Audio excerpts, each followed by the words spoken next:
Muy bien, pues tengo entendido que seguimos, ¿verdad? Ok. Muchas gracias por ser tan puntuales. Entonces, vamos con el capítulo 7 de Mateo. Y quiero decirlo simplemente, para mí yo me siento muy agradecido por todo lo que han puesto su empeño en hacer esto una realidad. Pues infelizmente, como ya lo mencioné, no puedo estar esta vez personalmente. Si Dios lo permite, en otro momento será. Eso no depende de mí, infelizmente. Pero vamos a hacer de ese encuentro realmente algo especial, algo que tenga un impacto duradero en nuestras vidas y porque de esto al fin y al cabo se trata. Así que muchas gracias todo lo que están trabajando y bueno, particularmente a Oscar porque él me ha mandado ya hoy 2 videos con los monos que hay allí. Es una pena porque quería traer un mono para mi esposa, pero en otro momento será. Mientras tanto, tiene que aguantarlo conmigo.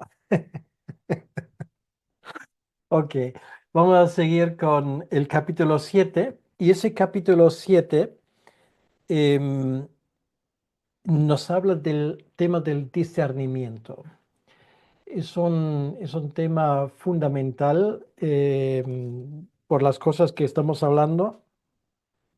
Primeramente, Jesús habló de la ley, que es la base de la ética del reino. Luego nos dimos cuenta de que nuestra forma de expresar nuestra fe es importante, que tenemos que hacerlo sin ostentaciones, sin hipocresía y sobre todo confiando en la provisión de todo lo que nos haga falta de parte de nuestro Dios. Y ahora en el capítulo 7, básicamente el tema central es el discernimiento y como resultado de ese discernimiento, la acción correcta. O sea, tenemos que tener un criterio para separar el error de la verdad. Y esto es algo muy importante en este tema. Bien, entonces el objetivo será discernir, o sea, hacer una diferencia entre el camino del reino, entre las múltiples opciones que ofrece el mundo. Y ahí los temas principales que vamos a tratar en los próximos 60 minutos será el peligro del juicio hipócrita o el juicio equivocado.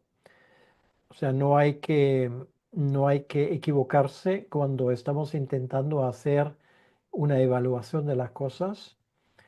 En segundo lugar, la importancia del discernimiento. O sea, ahora de forma positiva, tenemos que ser eh, correctos en esto y el Señor nos va a dar algunas pautas. Y luego, en cuanto a esto, discernimiento también surge el tema de la elección entre los dos caminos, el camino que lleva a la vida y el camino que lleva a la perdición. Y obviamente un tema muy importante es cómo discernir las ovejas negras de las ovejas blancas, cómo discernir entre los falsos profetas y sus frutos, em, y los profetas, entre comillas, correctas y su fruto también. Y luego discernir entre dónde poner el fundamento de nuestra vida y no dónde ponerlo. Entonces yo creo que nos damos cuenta ahora que ese capítulo 7 sí que es resumible de forma muy sencilla bajo en una palabra realmente, discernimiento. ¿Vale? Esto es algo fundamental y si puedo añadirlo, es una de las cosas que infelizmente a la iglesia al inicio, bueno, ya estamos casi en la mitad del siglo XXI, le falta desesperadamente esos criterios para discernir. Bien, entonces vamos a seguir adelante un segundo.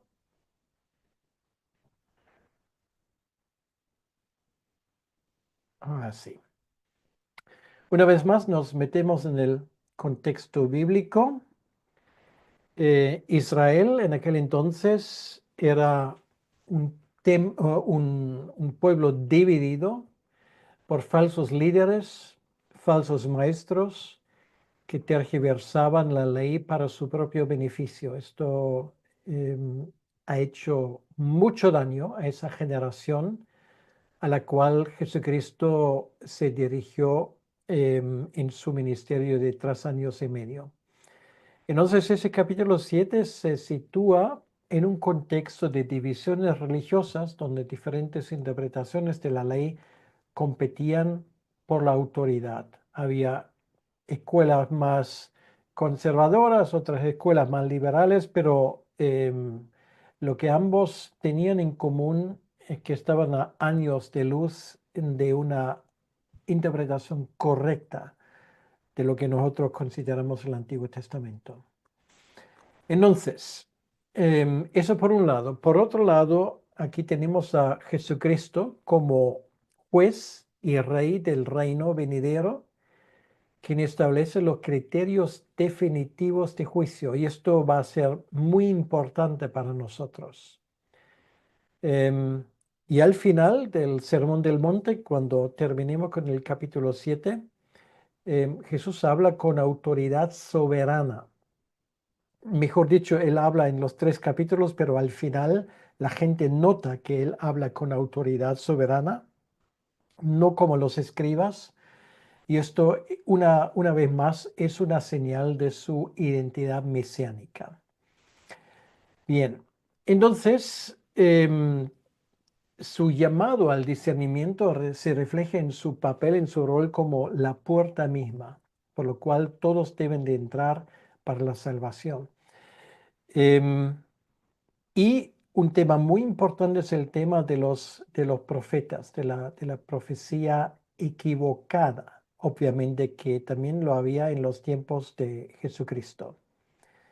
Eso refleja o hace un eco de lo que se dice, por ejemplo, en Jeremías capítulo 7, si alguien quiere apuntarlo para luego leerlo con más tranquilidad, donde se denunciaba a quienes confiaban en fórmulas religiosas sin obediencia. Em, y infelizmente esto es algo que ha hecho mucho daño y sigue haciendo mucho daño a la iglesia del Señor. Ahora, el enfoque teológico o doctrinal, si queremos, bueno, son tres. Y así, bueno, estoy intentando dar una forma sencilla para poder también tener esto en la mente. En primer lugar, necesitamos un estándar de juicio, o sea, a base de qué vamos a evaluar las cosas. Y obviamente la respuesta ya hemos tenido en el capítulo 5. Tiene que ser la ley de Dios.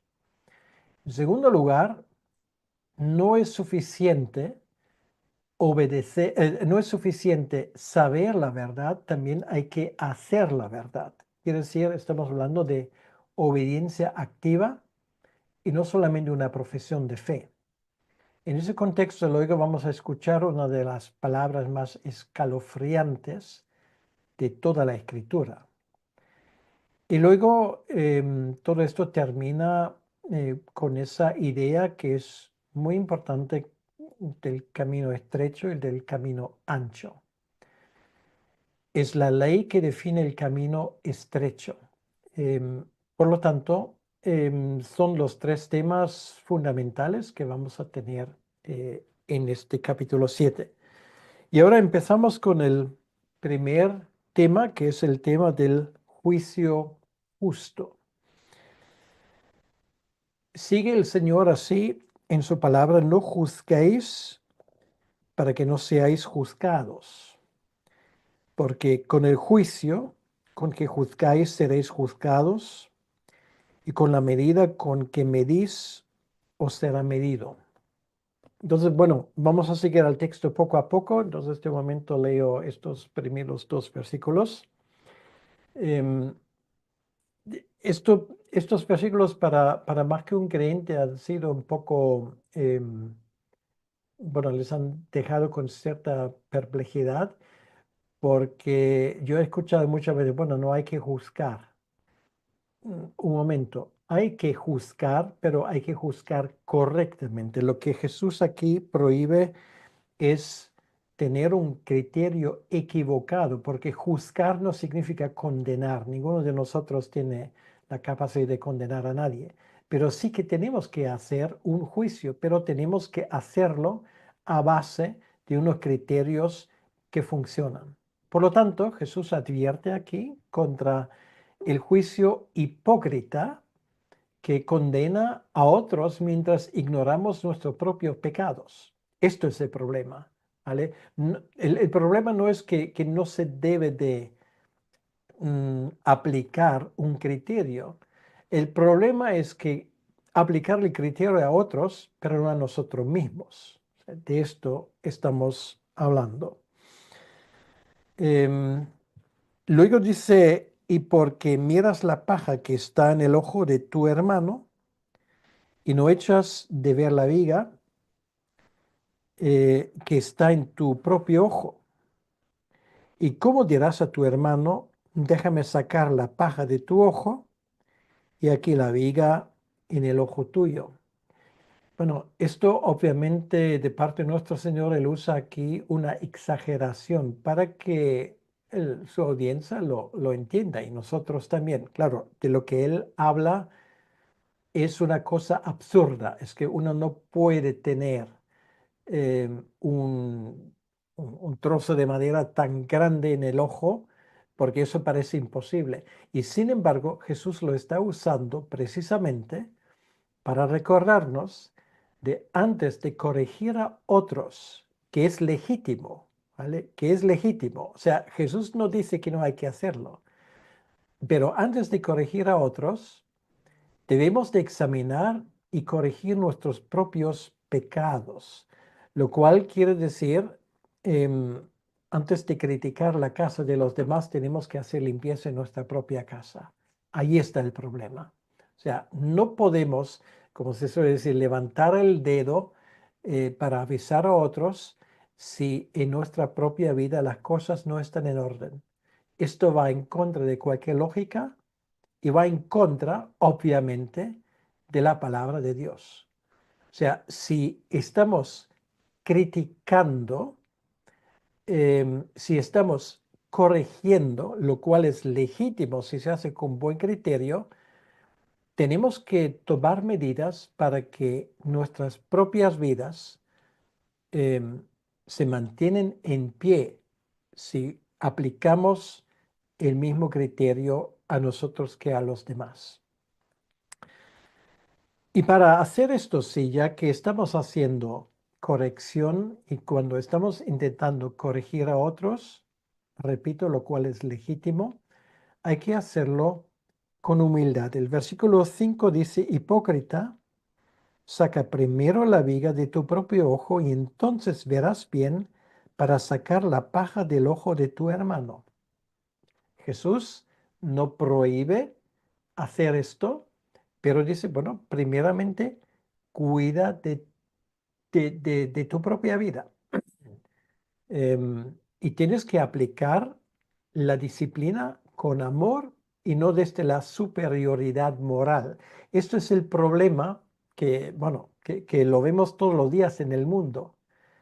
Hay gente que nos dice cómo tenemos que llevar nuestra vida, sobre todo los que llevan responsabilidad en muchas esferas de la vida, en la política, donde sea, y cuando nos damos cuenta, en su propia vida hay suficientes cosas para invalidar sus palabras completamente. Esto existe en el mundo, existe también en la iglesia. O sea, el mundo tampoco puede decir, mira, yo aborrezco la iglesia porque hay tantos hipócritas. Bueno, hipócritas los tienes en mayor cantidad en el mundo, ¿vale? Pero eso no es una excusa. Pero obviamente allí hay que tener mucho cuidado en actuar de forma correcta y además con buen criterio. Ahora, Jesús va a poner ahora un ejemplo, que es un ejemplo realmente muy interesante, que es el tema de los cerdos y de las perlas. Bueno, es un ejemplo donde se aplica este criterio. Tiene que ver con el discernimiento. Él dice, no deis lo santo a los perros, ni echéis vuestras perlas delante de los cerdos, no sea que las pisoteen y se vuelvan y os despedecen. Em, ¿Qué quiere decir esto? Quiere decir que hay que proteger la verdad de los burladores. Y esto es muy importante cuando otros nos atacan, cuando otros intentan echar por tierra la verdad que proclamamos. Hay que tener mucho cuidado en no gastar esfuerzo, tiempo y también recursos entre gente que solamente tiran por abajo lo que es sagrado. Voy a poner un ejemplo em, que, que espero que se me entienda bien. O sea, no es una crítica de la organización, ni la voy a nombrar con el nombre, pero hay una organización que se dedica a repartir gratuitamente Biblias y partes de la Biblia del Nuevo Testamento, bueno, en colegios, en hospitales, en muchos lugares. Eso de entrada me parece bien, pero obviamente yo vivo en un entorno donde la distribución indiscriminada de la palabra de Dios, o sea, de una Biblia o de un Nuevo Testamento, solamente tiene un resultado. La mayoría de lo que tú distribuyes al final lo vas a poder recoger de los cubos de basura en el vecindario, porque la gente lo tira. Y esto para mí me ha llamado mucho la atención. O sea, la palabra de Dios es algo sagrado.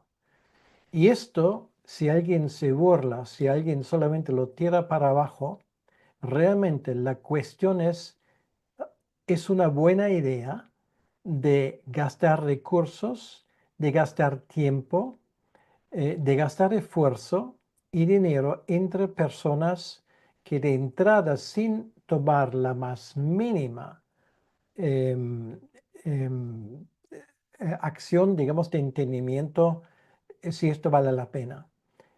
Y entiendo ese versículo que nos dice muy claramente que no. O sea, allí hay que hacer un juicio correcto. ¿Esto es juzgar? Pues no, no es juzgar. Eso es simplemente aplicar la palabra de una forma correcta.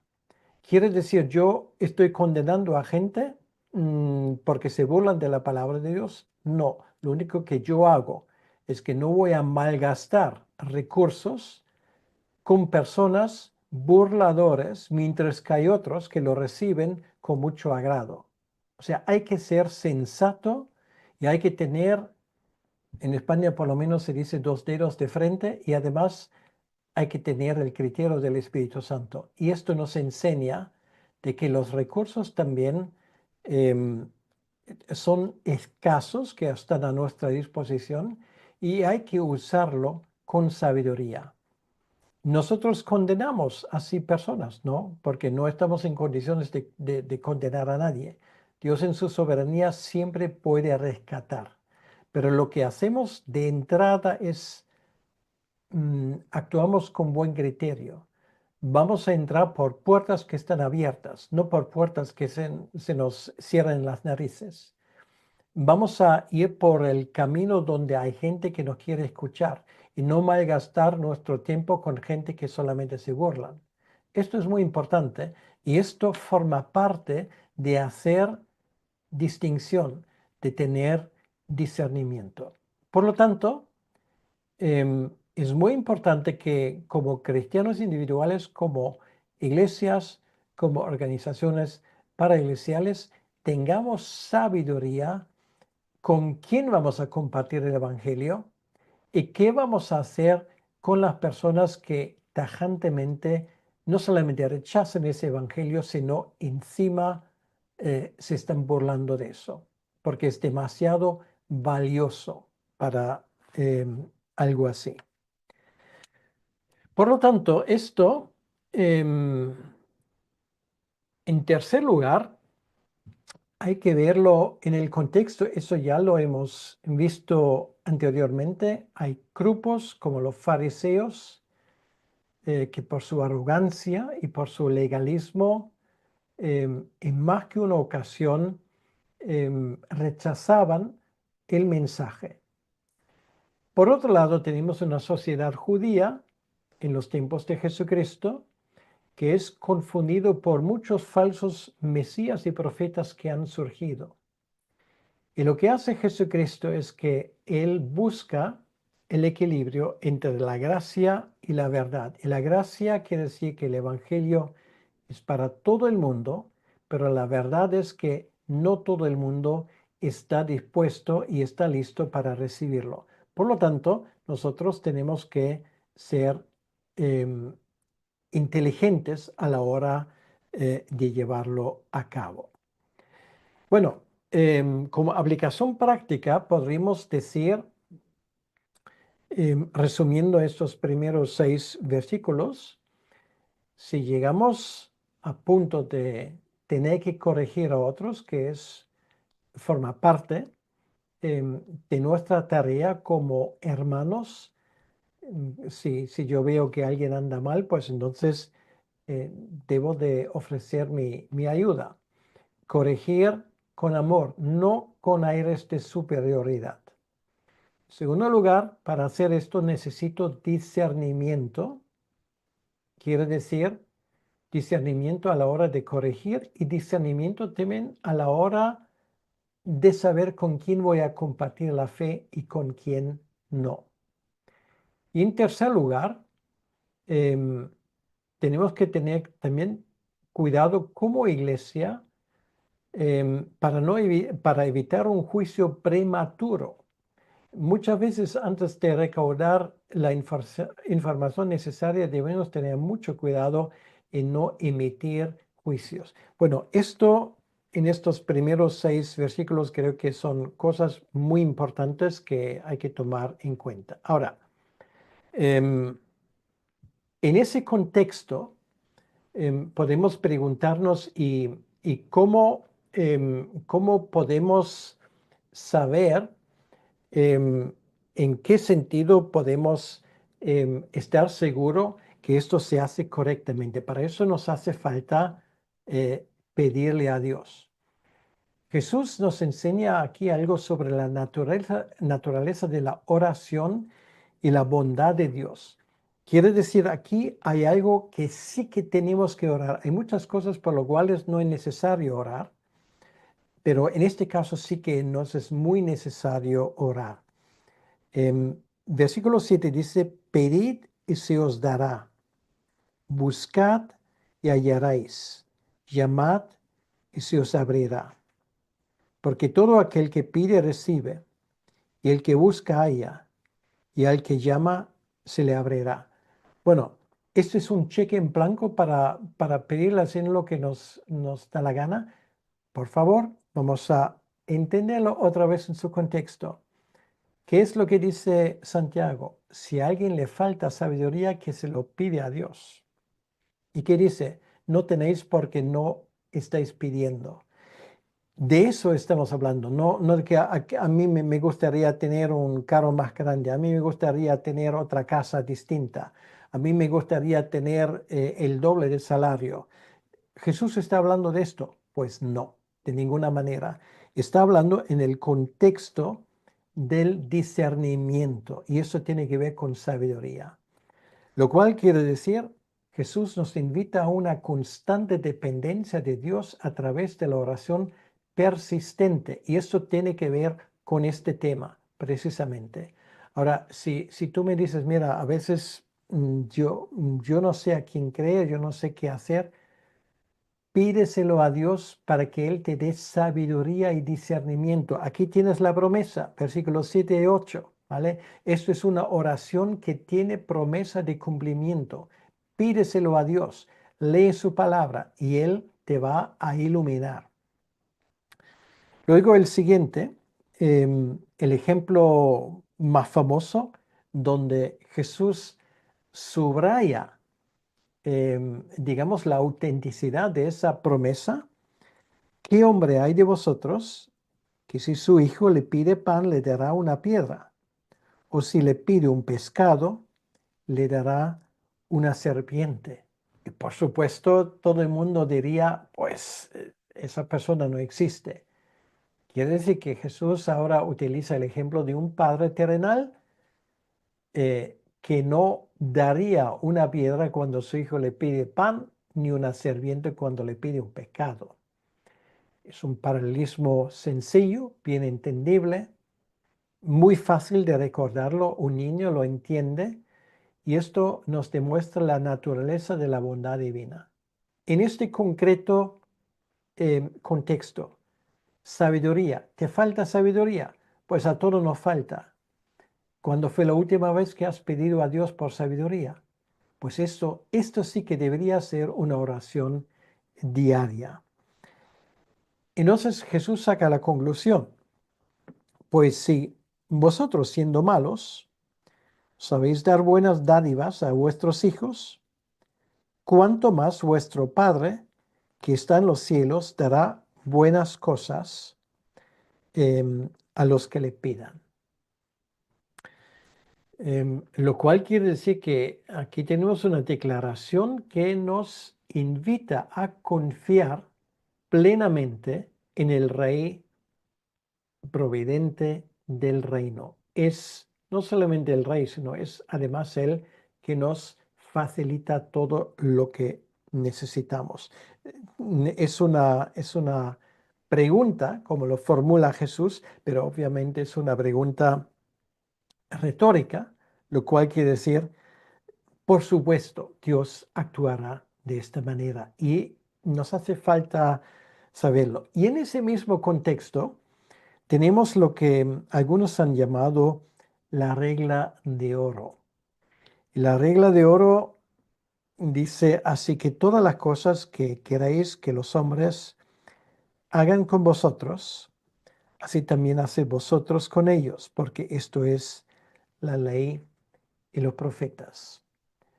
Bueno, estas enseñanzas tienen sus raíces, o esta enseñanza tiene su raíz en Levítico 19:18, donde ya tenemos en el Antiguo Testamento esa afirmación de que amarás tu prójimo a ti como a ti mismo.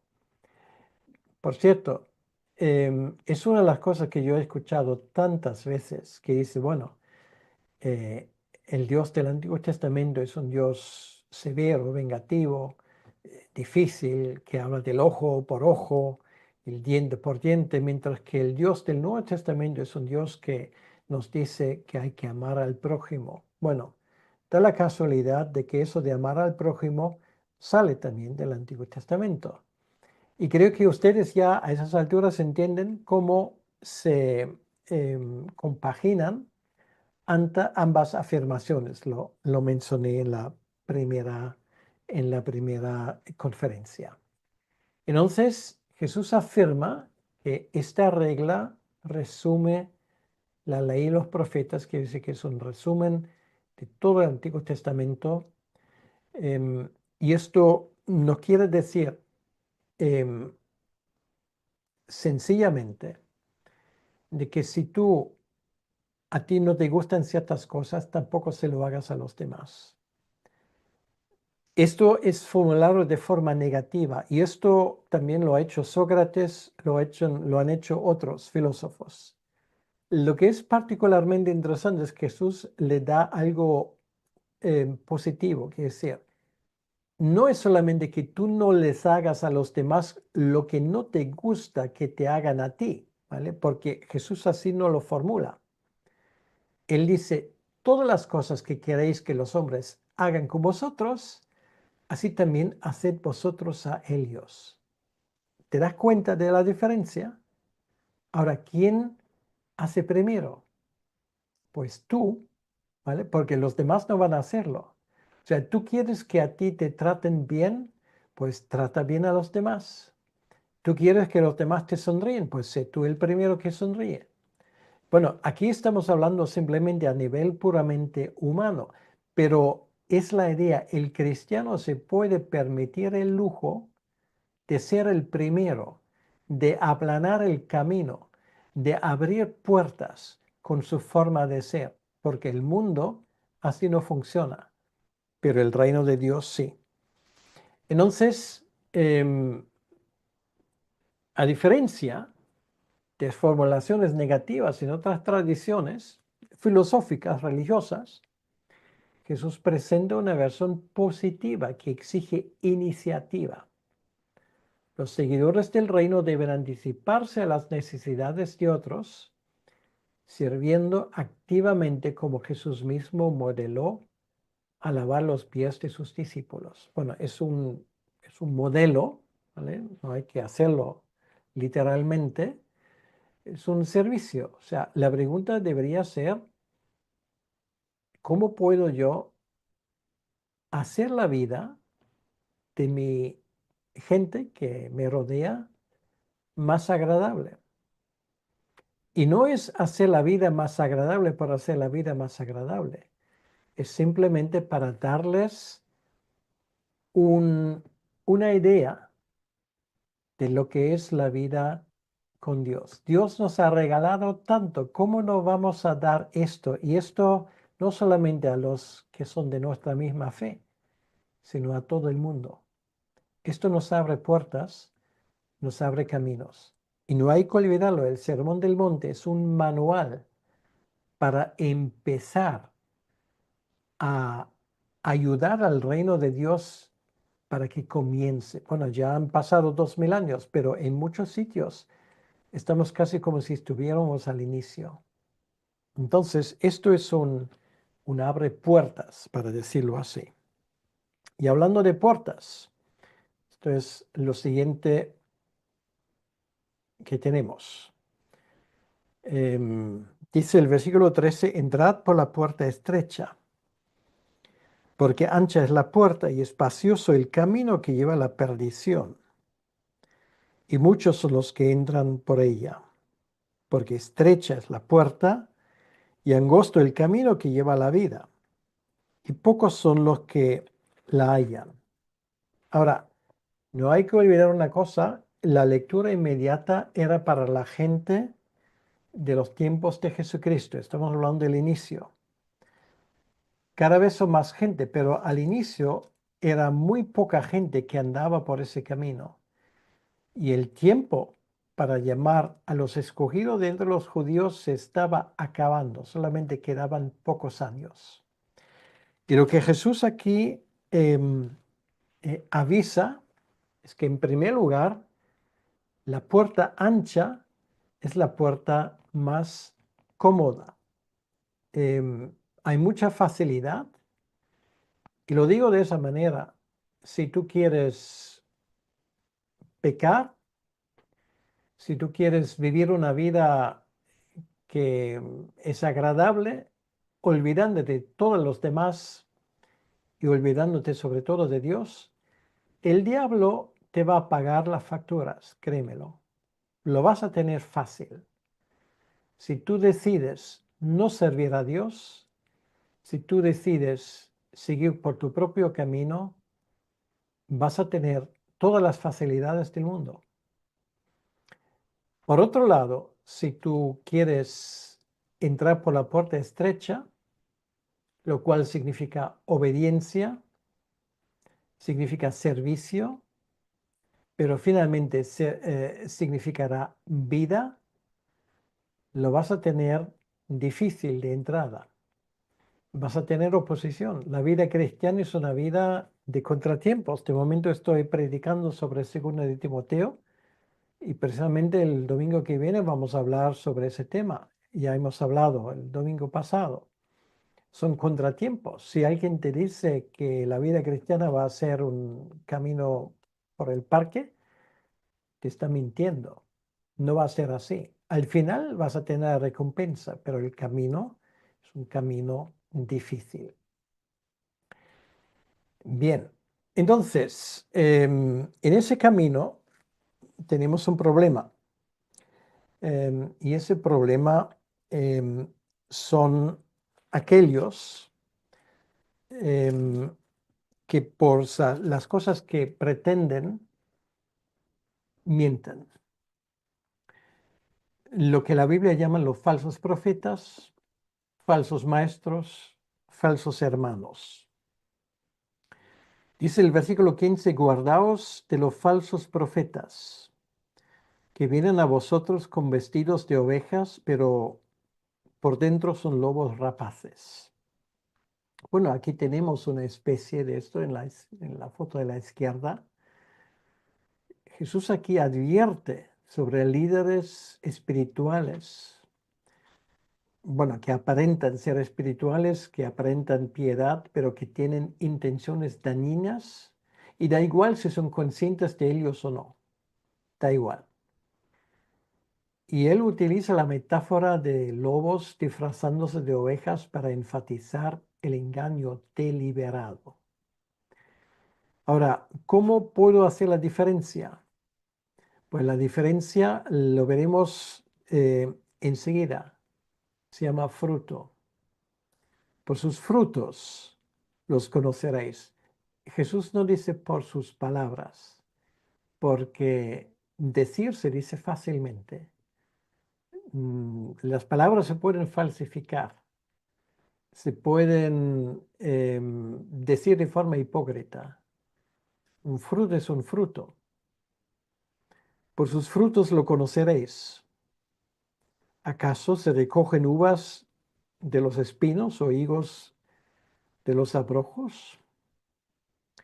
Así, todo buen árbol da buenos frutos, pero el árbol malo da frutos malos. Esto es lo que nos enseña la creación de Dios y todo el mundo, estoy seguro que entiende perfectamente lo que esto significa. Quiere decir que la verdadera naturaleza se revela a través de las acciones y resultados concretos, no por apariencias o palabras. Y esto es algo que tenemos que tomar en cuenta. A veces no podemos decirlo de forma inmediata. ¿Por qué? Porque un fruto tarda un tiempo en desarrollarse. Hay que darle tiempo. A veces las cosas pueden ser inmediatas, pero a veces hay que ver qué fruto crece de esto. No puede el buen árbol, el versículo 18, dar malos frutos, ni el árbol malo dar frutos buenos. Todo árbol que no da buen fruto es cortado y echado en el fuego. Y aquí una vez más aprendemos una lección importante. Jesús aquí enfatiza la consistencia de carácter y el inevitable juicio divino sobre quienes persisten en la falsedad. El juicio divino es ineludible finalmente para los falsos maestros. Su error, su engaño puede mantenerse en pie durante un tiempo, pero finalmente va a ser destruido su obra y ellos mismos finalmente, como ilustra esto y como Jesús aquí lo dice claramente, les espera el juicio final. Así que Jesús lo enfatiza una vez más, así que por sus frutos lo conoceréis. Es el criterio de discernimiento. Se van los resultados tangibles. Fruto no tiene necesariamente por qué significar convertidos, gente que a través del ministerio de alguien conozca al Señor. ¿Por qué? Porque esto es algo que el Señor hace. Ahora, cuando estamos hablando de fruto, esto habla del resultado de su ministerio. Y un resultado del ministerio es, por ejemplo, es el evangelio proclamado correctamente. Realmente lo que se produce es esa división entre aquellos que perciben el olor a muerte y aquellos que perciben el olor a vida. Es uno de los criterios importantes. Luego también es la pregunta, ¿se avanza el reino de Dios? Proclamando la verdad, cambiando circunstancias, o es simplemente una falsificación de la verdad divina envuelto en filosofía y en pensamientos humanos. La iglesia del Señor en nuestros tiempos está sufriendo particularmente de esa plaga. Hay tantas mentiras en el mundo y pregúntate cuál es el fruto, cuál es el resultado de todo esto. Porque la proclamación de la verdad siempre dará buenos resultados. Entonces, con esto llegamos ya a uno de los pasajes, no es complicado, pero más devastadoras posiblemente de toda la escritura. Porque nosotros también vivimos en un tiempo donde la gente fácilmente se deja engañar por lo milagroso. Ustedes también viven en un contexto donde hay muchas iglesias que precisamente con la milagrería están buscando adeptos. Hay iglesias que ven demonios detrás de cualquier resfriado. Y hay gente que crecen rápidamente precisamente porque supuestamente allí ocurre todo tipo de milagros. Ahora, para que nadie me entienda mal, yo soy la última persona que dude que Dios haga milagros. Dios hace milagros, pero hace milagros cuando Él quiera y en la circunstancia que Él quiera. Ahora escuchen esto, lo que dice aquí en el versículo 21. No todo el que me dice Señor, Señor entrará en el reino de los cielos, sino el que hace la voluntad de mi Padre que está en los cielos. Muchos me dirán en aquel día, Señor, Señor, ¿no profetizamos en tu nombre? Y en tu nombre echamos fuera demonios, y en tu nombre hicimos muchos milagros. Entonces les declararé, nunca os conocí, apartaos de mí, hacedores de maldad. Es difícil leer esas palabras y no ser profundamente afectados por el significado que engloba esto. La verdadera fe se demuestra en la obediencia, en la transformación, no en meras declaraciones, ni siquiera en milagros. ¿Por qué? Porque sabemos que Dios aún le concede al diablo el poder hacer en ciertos momentos ciertos milagros. El milagro no dice nada si el mensaje no es correcto. Yo personalmente he escuchado más que un sermón donde si mi buena educación que he recibido de mis padres no me hubiese impedido salir corriendo de la iglesia, pues lo hubiese debido hacer. Cosas horribles, falsas, que no tienen nada que ver con la escritura.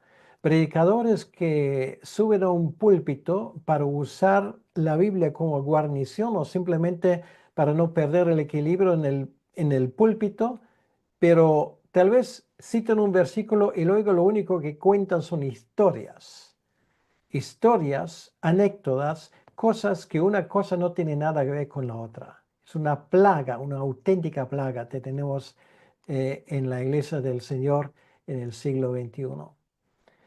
Jesús es tajante en esto. No el que dice Señor, Señor, sino el que hace la voluntad. ¿Y qué es la voluntad del Señor? La voluntad del Señor es predicar la palabra con exactitud. No decir a la gente lo que quieren escuchar, sino decir lo que está escrito. Milagros sin relación realmente. Milagros no son evidencia conclusiva de una relación genuina con Dios. En Latinoamérica, el lugar más famoso donde supuestamente ocurren milagros es Guadalupe, en México, centro de peregrinación. Aquí en Europa tenemos Fátima y algún que otro sitio más. Ocurren ahí milagros, supuestamente. Yo no lo he podido comprobar. Yo he leído mucha gente que dice que aquí había gente que fue sanado de enfermedades. Puede que sí, yo no puedo comprobarlo. Lo que sí puedo decir es que un milagro de por sí no prueba nada si el mensaje no es correcto. Lo mismo podríamos decir de muchas iglesias de índole pentecostal o carismático. Y sí que en este ambiente puede haber buenas iglesias.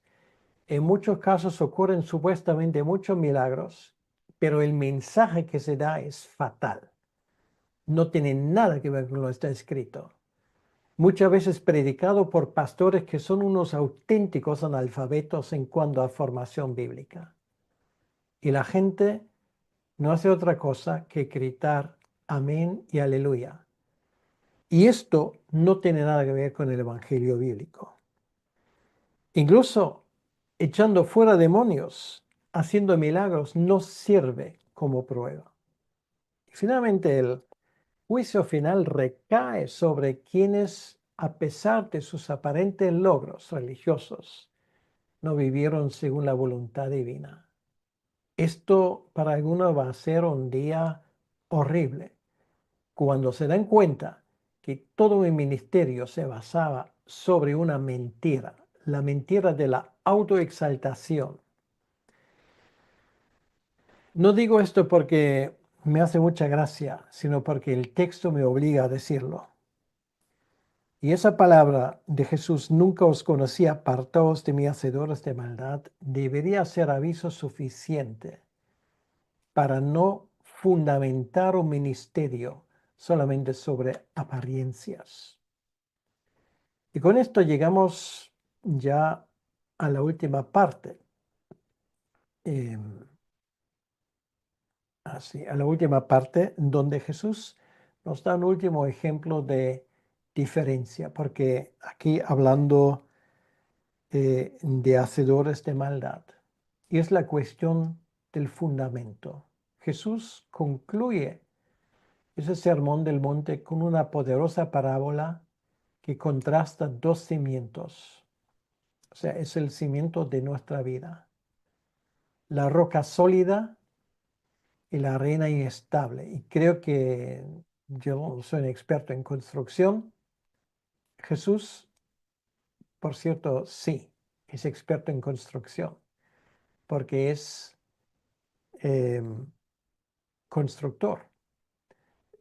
No solamente una persona que construía mesas, carpintero, como se dice la palabra en griega, es constructor.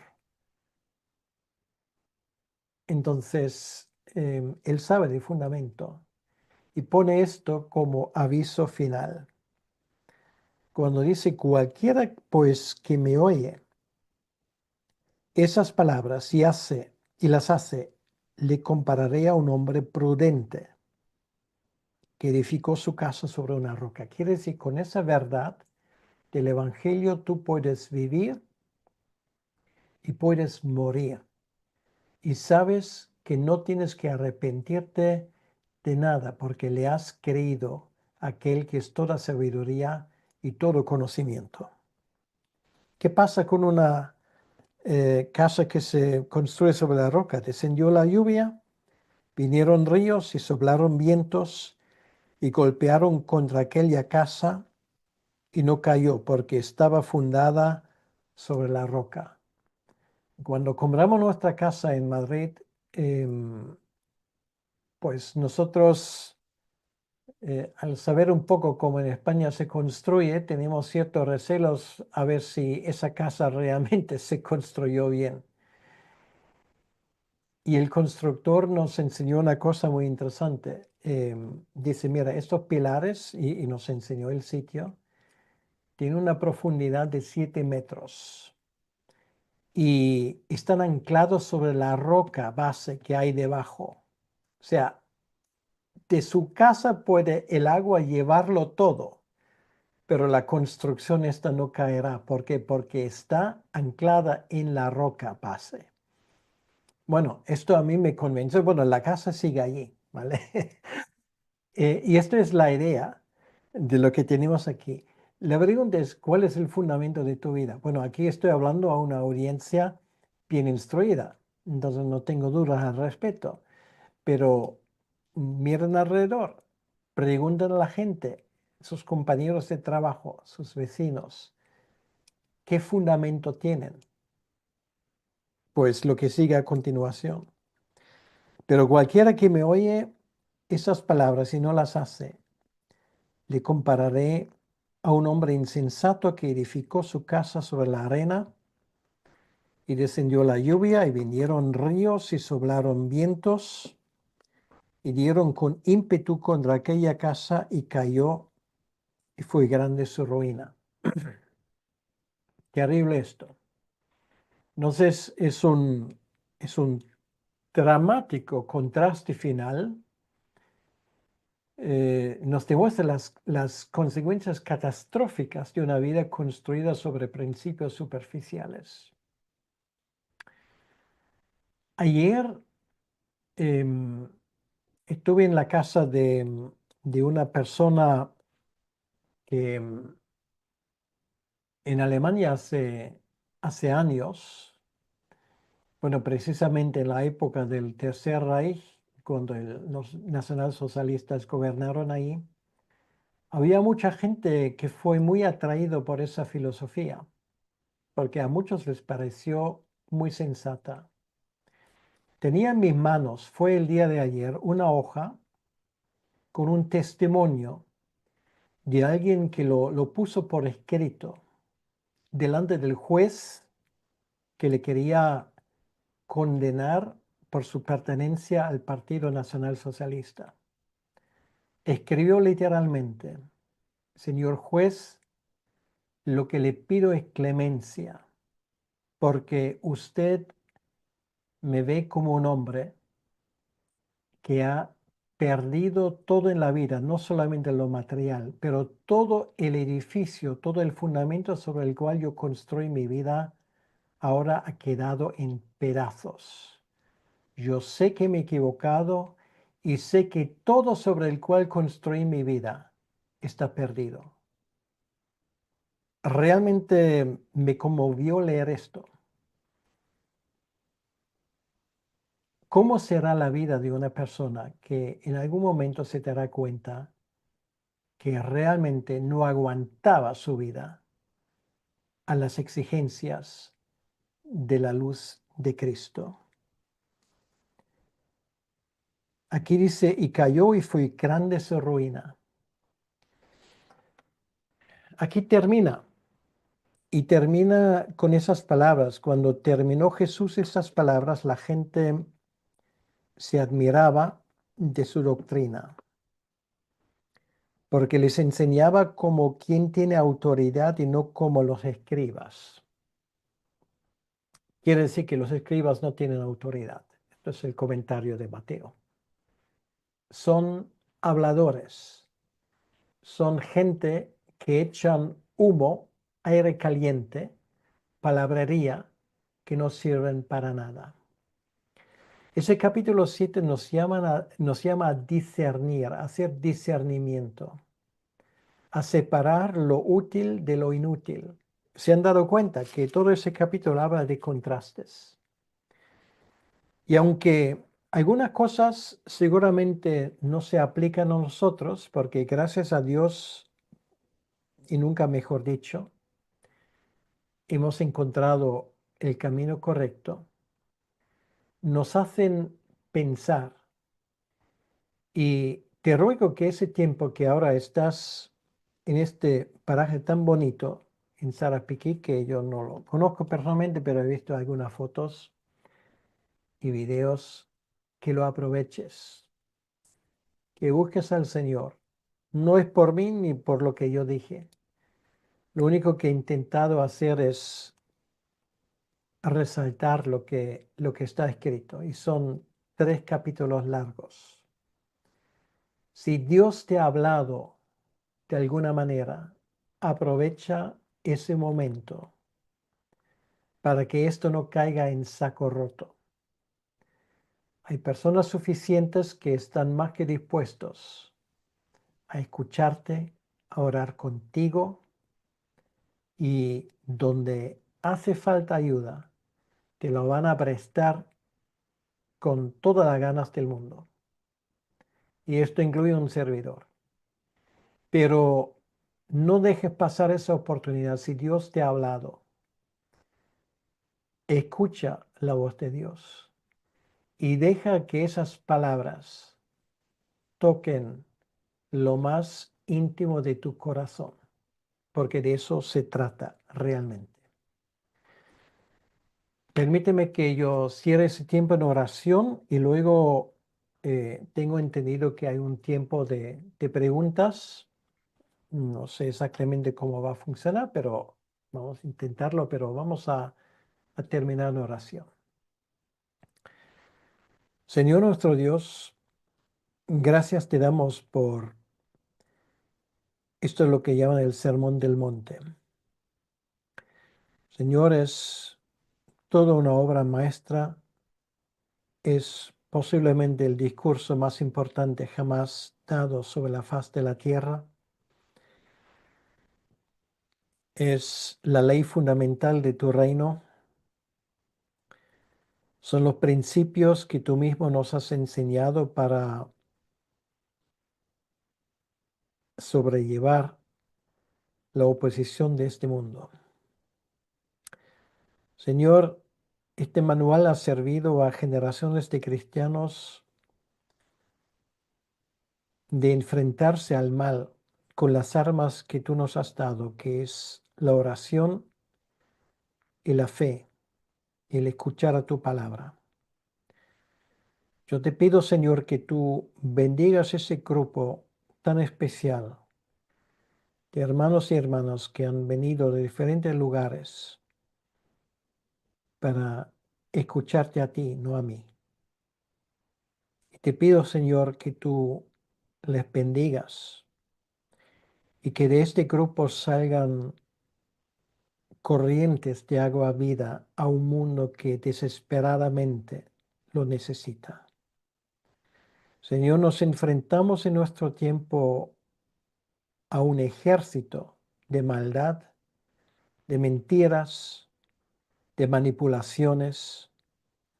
Y te pedimos, Señor, que tú fortalezcas a tus hijos para que sigan adelante usando los criterios que tú nos das en estos 3 capítulos como manual inquebrantable y eficaz para seguir adelante. Señor, te lo pedimos en tu nombre, para tu honra y tu gloria. Amén. Que Dios les bendiga.